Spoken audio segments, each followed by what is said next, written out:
America का सबसे घातक बॉम्बर है B2, इसका नाम है एस्पिरिट, ये कोड है B2 एस्पिरिट। ये इतना बड़ा बॉम्बर है और ये इतनी ऊंचाई पर उड़ता है कि ये रडार में आता ही नहीं, ये दिल्ली के ऊपर उड़ेगा तो दिखेगा ही नहीं। और ये पिन पॉइंट एक्यूरेसी से मारता है। मतलब आप समझिए, आप अगर आप एक हजमोला रख दिए हैं तो 50,000 फीट से वो हजमोले पे मिसाइल मार देगा, इतना छोटा एक्यूरेसी के साथ मारता है। और ये बम गिराता है 14 टन का बम गिरा सकता है, 14,000 केजी, 14 टन का। यानी एक ट्रक जो होती है वो 10 टन की होती है, यानी 1.5 ट्रक, बड़े साइज के एक ट्रक बराबर बम गिरा देता है, तबाह तबाह कर देता है। और ये इतने हथियार को लेके जाता है, इतनी दूरी तक जाता है कि हवा से हवा में इसे फ्यूल भरना पड़ता है।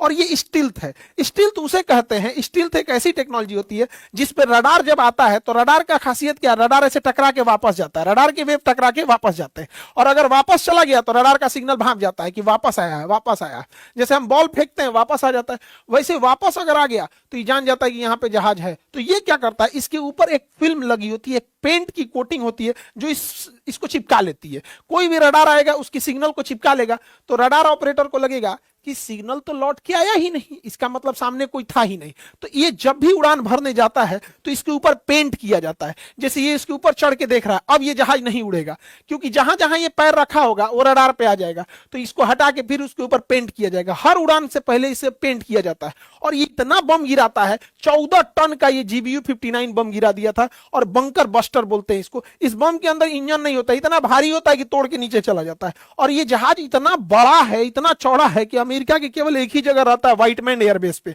और यहां से ये 10 घंटा की उड़ान भर के आता है, जहां हमला करना होता है वहां हमला करके, और फिर वहां से 10 घंटा का उड़ान भर के चला जाता है। ये सबसे ज्यादा दुनिया में उड़ान भरने वाला है, 24-24 घंटा उड़ते ही रह जाता है। इसके अंदर किचन, बेडरूम, बाथरूम सब रहता है। 2 सेट के, मतलब कई पायलट रहते हैं, एक थक जाएगा तो एक आगे बढ़ेगा। अब अगला बॉम्बर आता है B1 लैंसर, इसका कोड है B1 और जहाज का नाम है लैंसर। ये भी सेम इसी का काम करता है, बम गिराने का, लेकिन ये ना थोड़ा सा धीमा उड़ता है। ये धीमा उड़ता है और ज्यादा बम गिराता है। और ये दूसरा बड़ी तेज उड़ता है, सुपरसोनिक है लैंसर। पहले वो मेन चीजों को गिरा के चला गया, अब उसके पीछे ये आएगा। जब इसे उड़ना होगा ना तो ये अपने पंखवा को इसे सिकोड़ लेता है, और जैसे सिकोड़ लेगा धंधना के उड़ेगा इसे। और जब बम गिराना होगा ना पंखवा को इसे फैला लेगा। इसका विंग्स देखिएगा ना, फोल्डेबल होता है।